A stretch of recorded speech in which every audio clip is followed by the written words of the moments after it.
SIR এর নামে গণবন্দি, ভোটবন্দি, লজ্জা করে না? কত মানুষ মারা গেছে বলুন তো, আর কত যাবে প্রাণ, আর কত দিতে হবে বলিদান? বাংলা ভাষায় কথা বললে আজ সবাই বাংলাদেশি।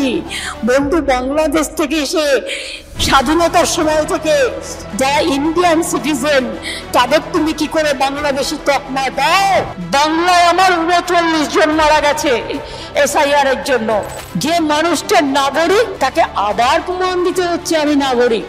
এটা অমিত শাহ করেছে, হোম মিনিস্টার, যাতে আইজার ইলেকশন বন্ধ করে এসআইআর না মানলে গভর্নমেন্ট ফেলবে, আর তা না হলে এসআইআর করবাও।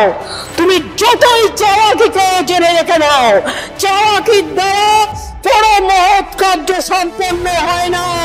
আমরা সবটাই করবো, আমরা লিখে নেবো, আমরা মেনে নেবো, আমরা অধিকার আদায় করে ছাড়বো।